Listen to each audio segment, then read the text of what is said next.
Assalamualaikum warahmatullahi wabarakatuh. Alhamdulillah. Alhamdulillahi ala ihsanih. Wa syukru lahu ala taufiqihi wa amtinanih. Asyhadu an la ilaha illallah ta'ziman li sya'nih. Wa asyhadu anna Muhammadan abduhu wa rasuluh ad-da'i ila ridwanih. Salawatu rabbi wa salamuhu alaihi wa ala alihi wa ashabihi wa man tabi'ahum bi ihsanin ila yaumiddin wa sallama tasliman mazida, amma ba'd. Ahibati fillah, rahimani wa rahimakumullahu jami'an. Pertama-tama dan tak lupa, kita senantiasa memanjatkan puja dan puji syukur kita kehadirat Allah Jalla fi'ula, yang mana atas izin Allah Subhanahu wa ta'ala kita telah melalui rangkaian-rangkaian ibadah dari awal ditetapkannya 1 bulan Ramadan, tanggal 1 di bulan Ramadan, sampai detik ini Allah Subhanahu wa ta'ala masih mengizinkan kita untuk menjalankan ibadah-ibadah di bulan Ramadan yang penuh dengan keberkahan ini. Dan tiada kata kecuali rasa syukur kita kehadirat Allahu Jalla fi'ula. Salawat serta salam tak lupa kita aturkan kepada uswah kita, suri tauladan kita, yaitu Muhammad ibn Abdullah, Nabi kita Muhammad sallallahu alaihi wasallam, yang mana kita berusaha senantiasa untuk menjalankan sunnah-sunnah beliau alaihi salatu wassalam, yang mana kita berusaha untuk mempelajari hadis-hadis beliau alaihi salatu wassalam. Karena kita nih umat akhir zaman, umat yang luar biasa. Segala kemudahan-kemudahan yang dulu ditempuh oleh ulama-ulama kita dengan susah payah, tinggal kita merasakan bagaimana hal tersebut semuanya tersusun dengan rapi, sudah ada, tinggal bagaimana kita mempelajarinya. Akan tetapi sangat disayangkan kalau zaman dahulu Al-Imam Al-Bukhari rahimahullahu ta'ala berjalan berkilo-kilo, berhari-hari, berbulan-bulan untuk mendapatkan satu hadis. Tapi kita, di hadapan kita sudah ada Sahih Bukhari, sudah ada Sahih Muslim, sudah ada Sunan At-Tirmidzi, sudah ada Sunan An-Nasai, ada Musnad Imam Ahmad. Tinggal bagaimana kita meluangkan waktu kita untuk mempelajari hadis-hadis Rasul sallallahu alaihi wasallam yang sudah dikumpulkan oleh ulama-ulama kita terdahulu. Maka bentuk syukur kita atas jerih payah yang mereka lakukan adalah kita mempelajari ada hadis-hadis sahih yang dikumpulkan oleh Imam Al-Bukhari dan juga imam-imam hadis yang lainnya. Ahibati fillah, rahimani wa rahimakumullahu jami'an. Insyaallah taala di bulan Ramadan ini kita akan membahas bersama, kita akan berbicara bersama, dan kita akan merasa takjub bersama. Bagaimana kisah-kisah para tabi'in, yang mana mereka termasuk generasi yang disebutkan oleh Rasul sallallahu alaihi wasallam, yang mana beliau bersabda, khairun nasi qarni, thumma alladhina yalunahum, thumma alladhina yalunahum. Generasi-generasi emas yang disebutkan oleh Rasul sallallahu alaihi wasallam, generasinya para sahabat, generasinya tabi'in, kemudian generasinya tabi'ut tabi'in. Kalau generasinya tabi'in sudah sering kita generasinya sahabat sering sekali kita mendengar ketika para asatidzah membahas tentang hadis ini, hadis itu, diriwayatkan oleh para sahabat seperti Abu Hurairah radhiyallahu anhu, dan juga ada Abdullah ibn Umar, ada Abdullah ibn Mas'ud, kemudian ada Umar ibn Al-Khattab, kemudian ada Jabir ibn Abdullah, dan banyak sekali kisah-kisah para sahabat yang sering kita mendengarnya. Tapi bagaimana kisah para tabi'in, yang mana mereka adalah generasi-generasi yang belajar kepada para sahabat ridwanullah alaihim ajma'in. Maka insya Allah kita akan membahas kisah-kisah mereka kita akan takjub bersama, kita akan tercengang bersama bagaimana kisah-kisah heroik mereka. Yang mana kalau kita lihat di zaman sekarang, kita jauh sekali dari generasi-generasi para salafun as-salih ridwanullah alaihim ajma'in. Kisah ini insyaallah akan kita ambil dari kitab Suwar min Hayatis Sahabah. Ya, bagaimana gambaran-gambaran suwar, artinya gambaran-gambaran min hayati at-tabi'in, dari kehidupan para tabi'in. Yang ditulis oleh Syekh Dr. Abdurrahman Ra'fat Basha, dan beliau punya kitab-kitab yang lainnya seperti Suwar min Hayatis Sahabah, ya, bagaimana kehidupan para sahabat, dan juga ada Suwar min Hayati Ummul Mukminin, Suwar min Hayatis Sahabiyat, bagaimana gambaran-gambaran kehidupan para sahabiat, ya, sahabat-sahabat dari kalangan wanita. Dan selayaknya kita sebagai seorang mukmin, seorang muslim, mempelajari bagaimana kisah-kisah mereka. Karena terkadang dengan kisah, seorang itu akhirnya mendapat motivasi baru, ya. Apalagi zaman-zaman sekarang ini. Jangan sampai anak-anak kita, ya, punya orang yang mereka favoritkan ternyata bukan dari kalangan Islam. Alasannya kenapa? Karena orang tuanya tidak mempelajari bagaimana kisah-kisah heroik para ulama salafun salih terdahulu. Baik itu dari sahabat, ataupun dari tabi'in, ataupun dari kalangan tabi'ut tabi'in, atau dari kalangan a'immatul arba' seperti al-Imam Abu Hanifah, kemudian al-Imam As-Syafi'i, kemudian ada al-Imam Malik, ada al-Imam Ahmad ibn Hanbal rahimahullahu ta'ala rahmatan wasi'ah. Akhirnya, ya, karena orang tuanya nggak paham, ya, maka, ya, jadinya apa? Anak ini, ya, anak-anak kaum muslimin mengidolakan bukan dari kalangan umat Islam. Yang ada mengidolakan pemain sepak bola mungkin, yang ada mengidolakan, ya, pemain, ya, balap, ya, dan lain sebagainya. Ya, maka insyaallah ta'ala pada malam hari ini kita akan mengambil kisah salah seorang tabi'in yang bernama Atha ibn Abi Rabah.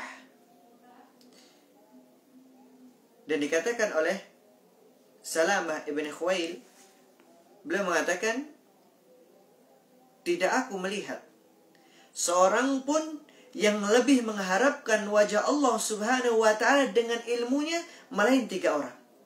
Yang pertama Atha, kemudian Tawus, dan kemudian Mujahid. Dan insyaallah akan kita bahas semuanya nanti. Dan kita mulai dengan tabi'in yang bernama Atha ibn Abi Rabah. Beliau mengatakan, ya, bahwa kisah ini bermula pada tahun ke-97 Hijriyah, ya, di akhir bulan Dzulhijjah. Kalau berarti kalau bulan Dzulhijjah, ya, setelah ba'da Dzulqa'dah kemudian Dzulhijjah, di akhir, ya, akhir tahun. Ya, di bulan Dzulhijjah pada tahun 97 Hijriyah. Sekarang, ya, kita sudah 1000-an, ya, 1400-an. Nah, kita sudah jauh dari mereka ridwanullah alaihim ajma'in. Dikatakan bahwa beliau menceritakan di saat itu di mana Baitul Atiq dibanjiri oleh lautan manusia yang menyahut panggilan Allah Subhanahu wa taala hingga memenuhi seluas-luas jalan. Yaitu Baitul Atiq di sini dikatakan yaitu, ya, Masjidil Haram, ya, atau Ka'bah. Ya, karena memang ini adalah musim, ya, di mana kaum muslimin mereka menjalankan ibadah. Ada yang berjalan kaki, dan ada yang berkendaraan, dan ada yang lanjut usia, dan ada pula yang masih muda belia. Baik itu laki-laki ataupun wanita. Ada juga yang putih, dan ada juga yang warna hitam kulitnya, ada juga yang warnanya merah, ya. Ada pula orang Arab, dan ada pula orang A'jam. Orang A'jam itu artinya non-Arab. Karena ada yang mengistilahkan A'jam, ya, artinya adalah non-Arab. Ada raja dan ada pula rakyat jelata. artinya berkumpul di Makkah Al-Mukarramah. Mereka datang berbondong-bondong menyahut seruan rajanya manusia, yaitu Allahu Jalla fi'ula, dengan penuh khusyuk, tunduk, penuh harap dan sukacita. Nah, ini yang harus kita perhatikan. Ketika Allah Subhanahu wa ta'ala memanggil kita untuk beribadah, maka hendaknya kita datang dengan penuh rasa khusyuk, kemudian penuh rasa tunduk, rasa takut, dan mengharap pahala dari Allah Subhanahu wa ta'ala. Jangan hanya ketika kita disuruh oleh Allah Subhanahu wa ta'ala, ya, ternyata kita mendatangi ibadah tersebut hanya untuk apa? Menjalankan kewajiban saja atau menggugurkan kewajiban saja, tanpa diiringi rasa khusyuk, tanpa diiringi rasa khauf, rasa takut kita kepada Allah Subhanahu wa ta'ala, tanpa kita iringi dengan rasa harap, rasa cinta kepada Allah Subhanahu wa ta'ala. Nah, ketika itu ya terdapat seorang raja yang bernama Sulaiman ibn Abdul Malik, yaitu khalifah kaum muslimin, raja tertinggi di dunia, sedang bertawaf di Baitul Atiq, yaitu di Ka'bah, tanpa mengenakan penutup kepala, ya, tanpa menggunakan alas kaki, tanpa memakai apapun selain sarung dan rida. Ya, bagaimana tidak? Karena mereka sedang menjalankan sebuah ibadah, ya, berhaji. Karena nggak boleh seorang itu ketika haji menggunakan pakaian yang yang berbentuk atau berjahit. Ya, mau itu raja, mau itu siapapun kedudukannya, ketika dia berada di hadapan Allah Subhanahu wa ta'ala, ketika dia dihadapkan ibadah kepada Allah Subhanahu wa ta'ala, maka mereka pun harus tunduk kepada Allah Jalla fi'ula. Kemudian apa? Ya, tanpa dibedakan, tanpa ada bedanya, mau itu raja maupun rakyat biasa. Dan beliau seperti layaknya saudara-saudaranya karena Allah Subhanahu wa ta'ala, seperti kaum muslimin, seperti halnya biasa. Ya. Dan di belakangnya ada 2 putra beliau. Dan nanti kita akan melihat bagaimana seorang raja menasihatkan kepada kedua orang anaknya. Dan hendaknya orang tua nih memberikan wasiat yang serupa dengan beliau, yaitu Sulaiman ibn Abdul Malik. Ya. Mereka laksana bulan purnama yang terang dan bercahaya. Anaknya siapa? Sulaiman ibn Abdul Malik. Atau bagai sekuntum bunga yang merekah, yang indah dan wangi baunya. Ya, mungkin karena perangainya yang luar biasa, ya, yang ganteng, ya, dan lain sebagainya. Setelah mereka melakukan tawaf, khalifah menghampiri seorang kepercayaannya dan berkata, "Di mana temanmu itu?" Ya, ada ajudan beliau, ya, ditanya, "Mana saudaramu itu, temanmu itu?" Maka sambil menunjuk ke sudut barat Masjidil Haram, ya, sudut barat Masjidil Haram. Nanti kalau ikhwah sekalian, ya, diizinkan oleh Allah Subhanahu wa ta'ala untuk pergi haji atau pergi umrah, maka dilihat di mana pojok sudut barat Masjidil Haram. Kemudian dia menjawab, "Di sana beliau sedang berdiri untuk sholat." Dan kita lihat siapakah gerangan tersebut yang ditanyakan oleh seorang raja.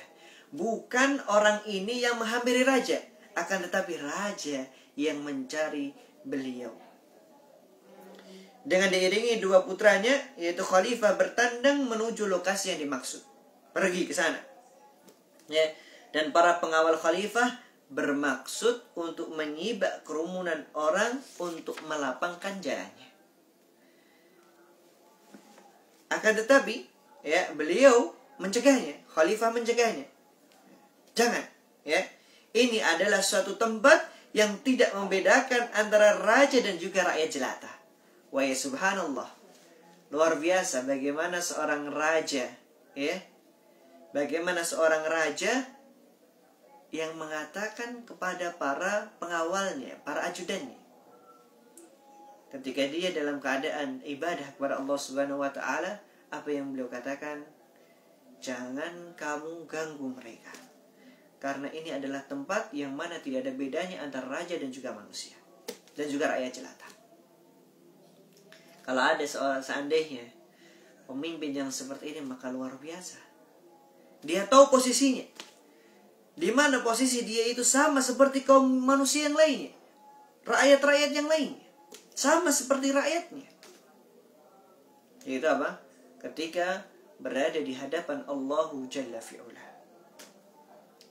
Kemudian, dan tiada yang lebih utama antara satu dengan yang lainnya sedikit pun, melainkan karena amal dan juga takwanya. Luar biasa, ya. Seorang raja yang bernama Sulaiman ibni Abdul Malik. Karena memang yang membedakan antara manusia satu dengan yang lainnya bukanlah kedudukan, bukanlah tinggi seseorang, derajatnya atau pangkatnya, akan tetapi amalan dan juga ketakwaan. Allah Subhanahu wa taala yaqul, "Inna akramakum 'indallahi atqakum." Sesungguhnya orang yang paling mulia di antara kalian adalah kalian yang paling bertakwa kepada Allah Jalla fi'ula. Kita lanjutkan. Boleh jadi, kemudian beliau mengatakan, boleh jadi seorang yang kusut dan berdebu diterima ibadahnya oleh Allah Jalla fi'ula dengan penerimaan yang tiada diberikan kepada para raja. Sadar beliau. Ya. Maka kemudian beliau pun berjalan menuju laki-laki yang dimaksud, yang ditanyakan tadi kepada pengawalnya. Ya. Dan beliau pun mendapati orang tersebut dalam keadaan sholat, hanya dalam ruku dan juga sujudnya. Sementara orang-orang duduk di sekeliling di sekeliling beliau rahimahullahu taala rahmatan wasi'ah, baik itu di kanan ataupun di kiri, ya. Maka duduklah khalifah di penghabisan majlis, begitu pula dengan kedua anaknya. Tidak langsung, "Weh, saya khalifah, berikan saya tempat di depan." Enggak. Tapi beliau tetap duduk di sof yang paling belakang. Karena memang beliau datang terlambat dibandingkan orang-orang yang sudah duduk di sekeliling beliau. Maka kedua putranya pun mengamati dengan seksama. Seperti apa sih orang yang dimaksud oleh Amirul Mukminin, yaitu Sulaiman ibn Abdul Malik, hingga beliau berkenan duduk bersama manusia banyak untuk menunggu laki-laki tersebut menyelesaikan sholatnya.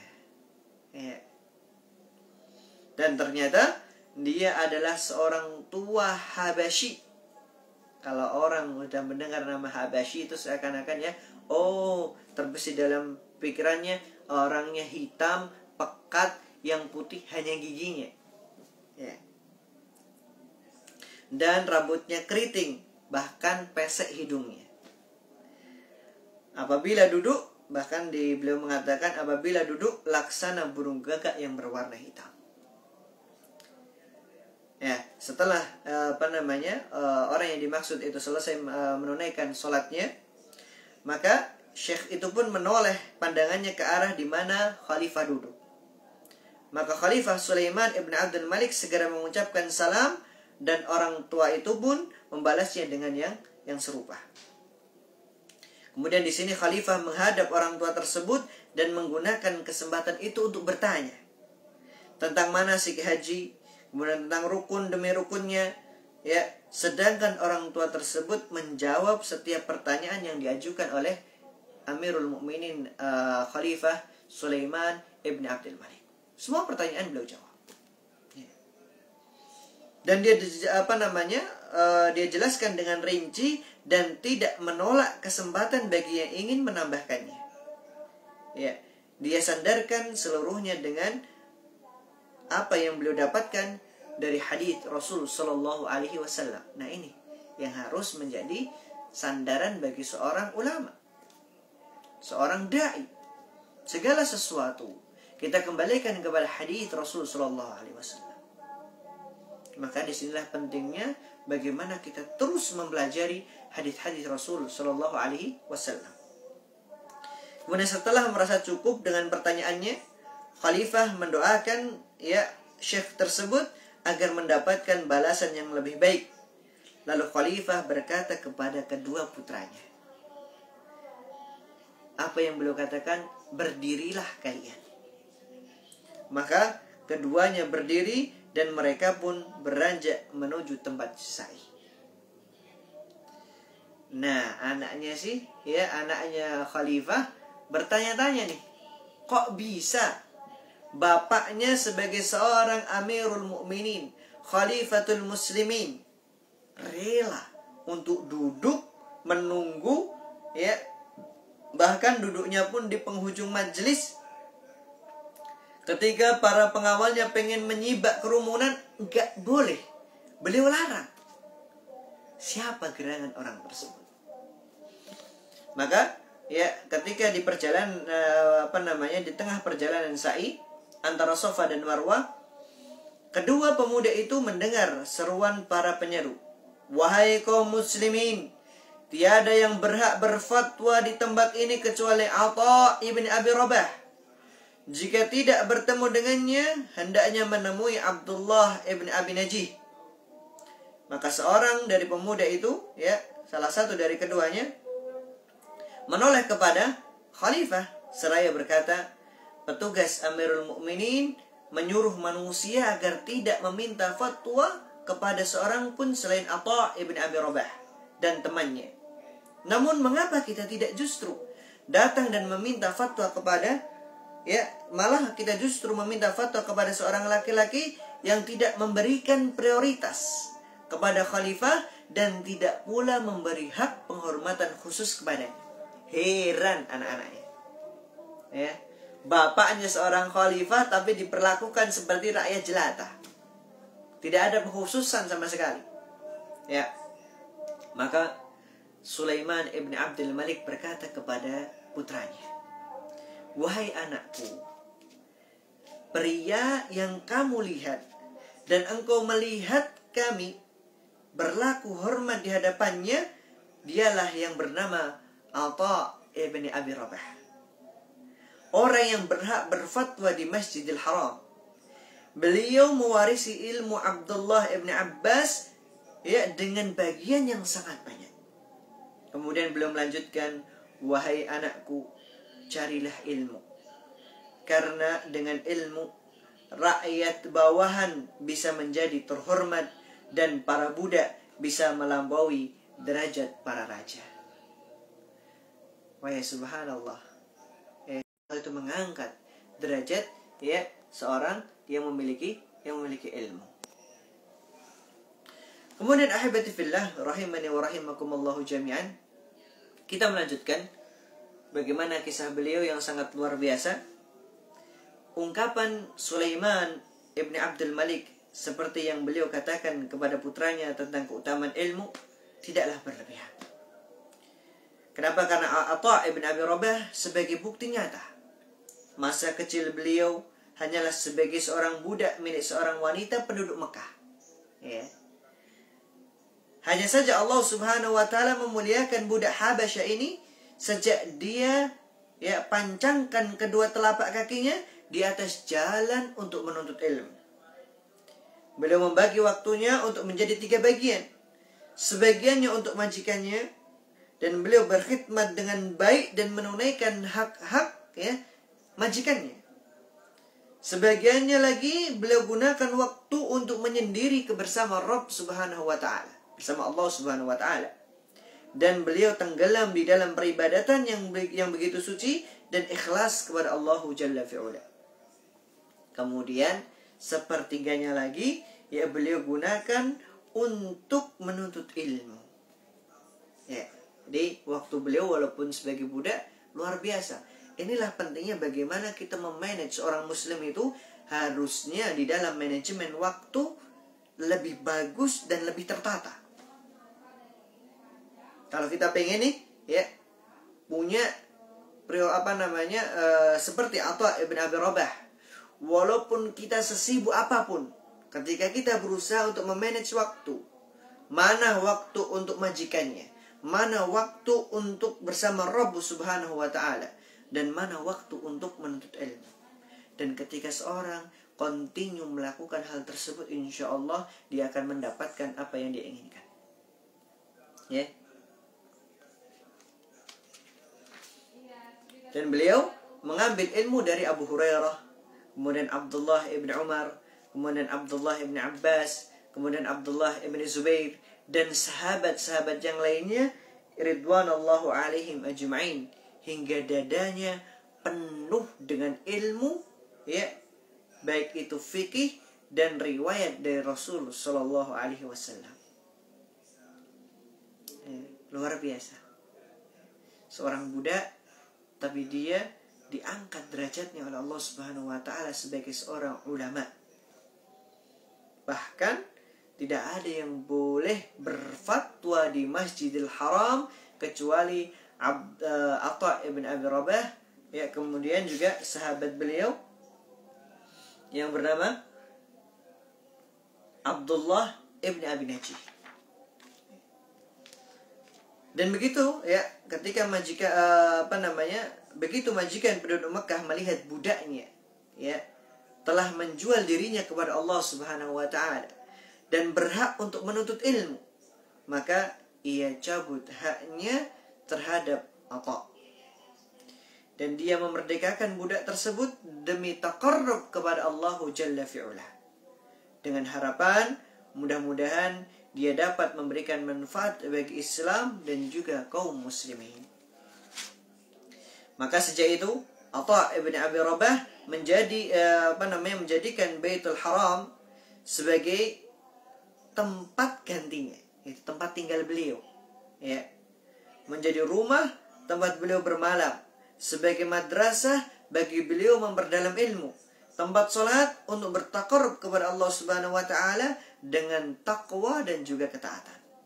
Hingga para pakar sejarah berkata, masjid tersebut menjadi tempat tidur beliau, yaitu Atha ibn Abi Rabah, selama kurang lebih 20 tahun lamanya.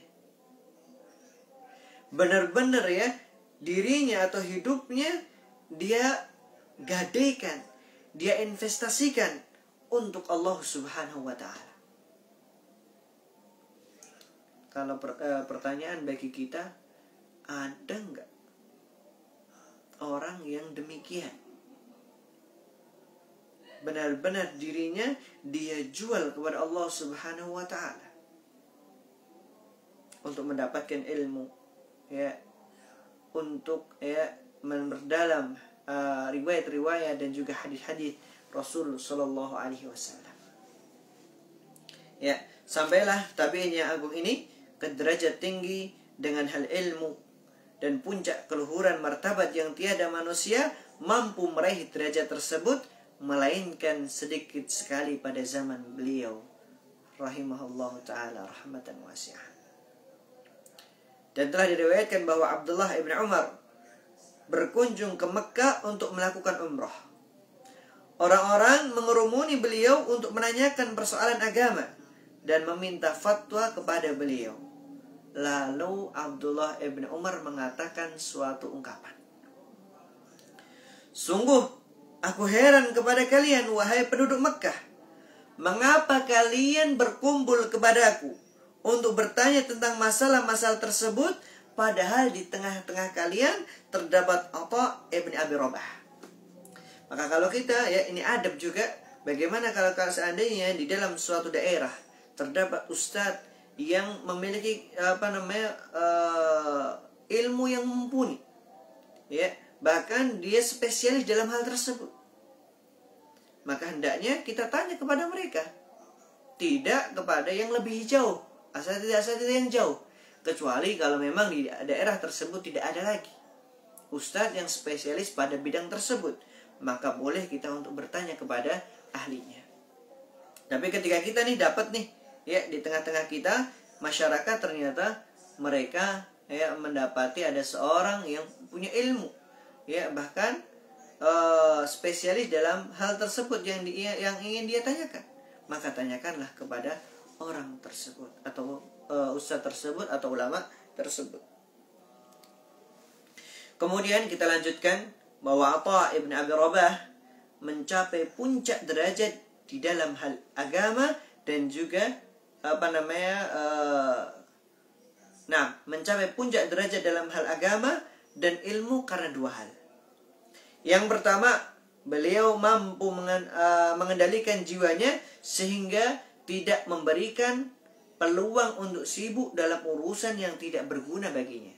Ini nih, seorang muslim nih harus demikian. Ya. Rasulullah Shallallahu alaihi wasallam ya bersabda, min husnul islami mar'i ya tarkuhu ma la ya'ni. Kebaikan, kebagusan seseorang itu ya meninggalkan sesuatu yang tidak bermanfaat bagi dirinya. Kemudian beliau yang kedua mendapatkan puncak tertinggi karena sebab mampu mengatur waktunya sehingga tidak membuang secara sia-sia. Seperti mengobrol maupun membuat ya hal-hal yang tak berguna lainnya. Kalau kita lihat tadi, beliau itu punya 3 waktu. Yang pertama ketika masih budak, beliau gunakan untuk majikannya. Segala kebutuhan hak kewajibannya dia tunaikan dengan sebaik-baiknya. Kemudian waktu untuk bertaqarrub kepada Rabbuna Jalla fi'ula, yaitu kepada Allah Subhanahu wa ta'ala. Kemudian waktu untuk menuntut ilmu. Ini yang jarang sekali seorang mukmin memanage waktu dengan sebaik-baiknya. Beliau ini posisinya sebagai budak, tapi bagaimana seorang budak mampu ya derajatnya lebih tinggi daripada seorang khalifah.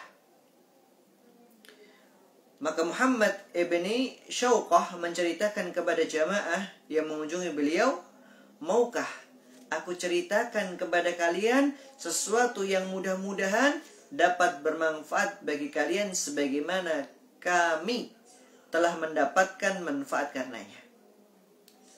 Mereka pun berkata, tentu mau. Ya.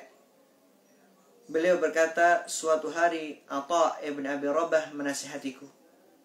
Ini nasihat dari Atha ibn Abi Rabah. Kepada siapa? Kepada Muhammad ibn Syauqah. Wahai putra saudaraku, sesungguhnya orang-orang sebelum kita, yakni para sahabat, tidak menyukai banyak bicara. Nih, lisan nih. Kalau memang sesuatu itu nggak bermanfaat, tahan lisan. Ya. Kemudian beliau berkata, apa yang dianggap banyak bicara menurut mereka? Muhammad ibn Syauqah bertanya, apa yang dianggap banyak bicara menurut mereka? Maka Atha ibn Abi Rabah beliau mengatakan, mereka menganggap bahwa setiap ucapan termasuk berlebih-lebihan, melainkan dalam rangka membaca Alkitab dan juga memahaminya, atau membaca hadis Rasulullah SAW yang telah diriwayatkan dan harus diketahui, ya, atau memberikan yang ma'ruf dan mencegah dari yang mungkar, atau berbicara tentang ilmu ilmu yang dengannya menjadikan sarana taqarrub kepada Allah Subhanahu wa ta'ala, atau engkau membicarakan tentang kebutuhan dan pekerjaan yang memang harus dibicarakan.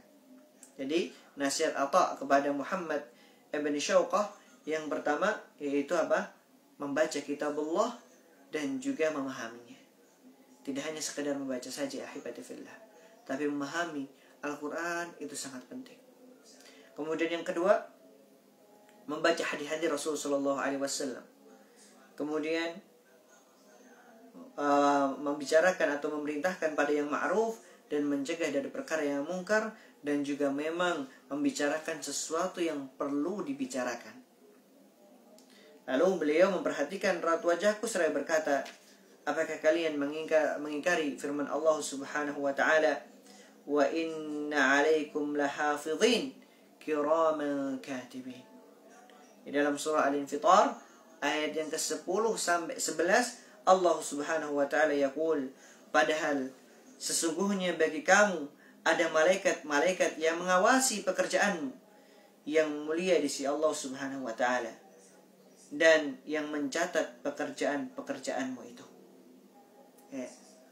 Wa inna alaikum lahafidhin kiraman katibin. Kemudian dilanjutkan, dan bahwa masing-masing dari kalian disertai oleh 2 malaikat.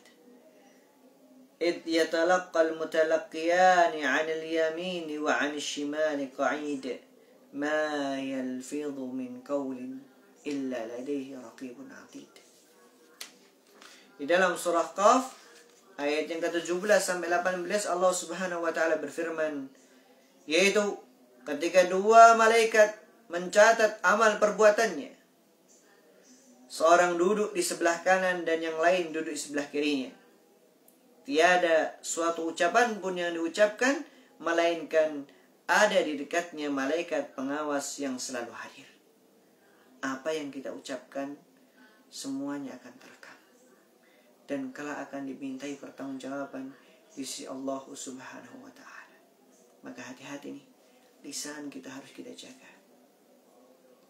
Kemudian beliau berkata, tidaklah salah seorang di antara kita merasa malu manakala dibukakan lembaran catatan amalan-amalan yang dikerjakan sepanjang siang, lalu dia mendapatkan di dalamnya sesuatu yang tidak ada kaitannya dengan urusan agama maupun kepentingan dunianya. Beliau bertanya, apa nggak malu kalau seandainya nih besok di akhirat semua amalan-amalan dibukakan dan ternyata di dalamnya tidak ada atau ada suatu hal yang tidak ada urusannya dengan perkara agama.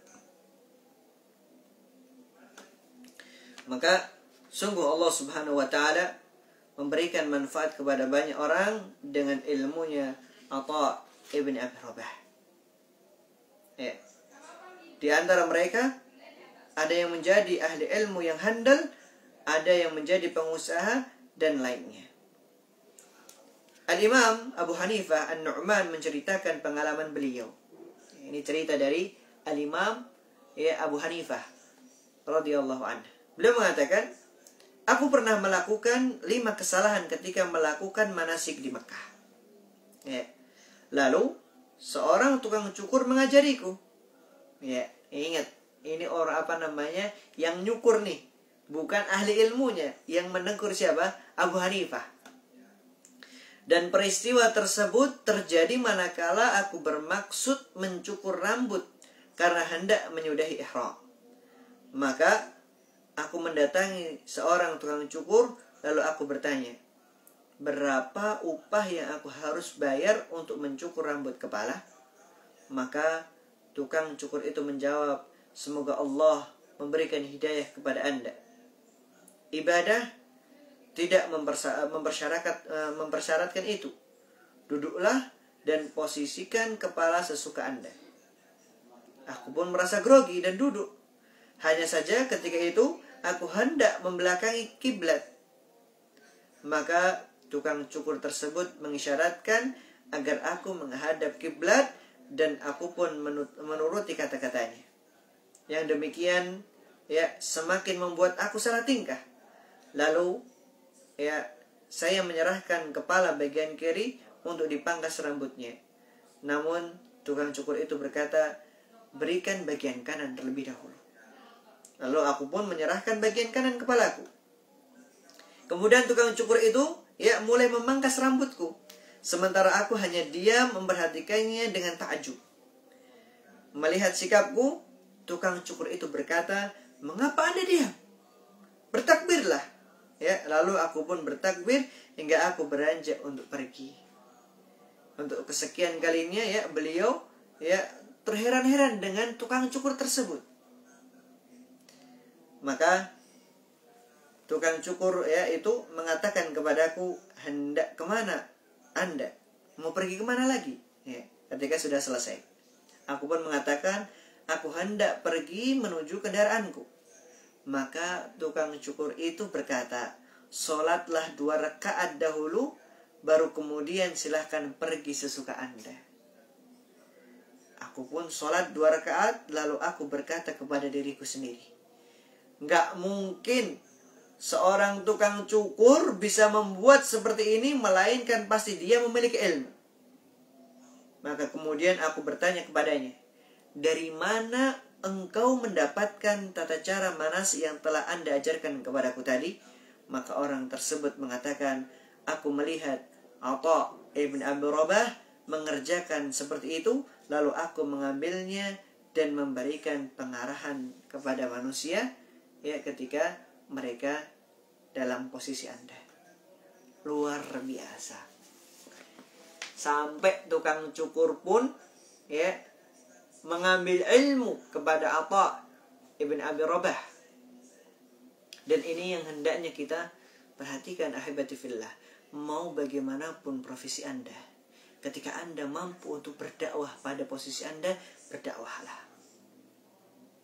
Ketika Anda mampu untuk memberikan, mengajarkan kepada manusia tata cara yang baik pada posisi Anda, ajarkanlah. Orang yang punya restoran, ajarkan bagaimana tata cara makan yang benar. Orang yang mau potong cukur pun juga sama. Maka disinilah pentingnya seorang itu memiliki ilmu sebelum beramal. Umar ibn Khattab radhiyallahu anhu, ketika di masa beliau belum larang orang-orang untuk berjualan di pasar kecuali mereka yang faham akan agama. Jangan sampai nih mereka yang berjualan nggak faham agama, akhirnya apa? Melakukan perkara-perkara yang haram.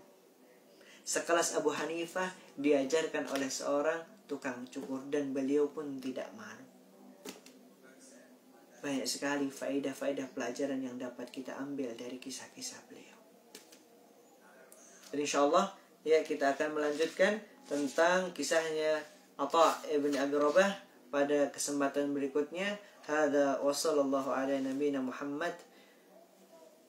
Jangan kehabisan untuk takjub dengan kisah-kisah Atha ibn Abi Rabah. Next time kita akan ketemu lagi.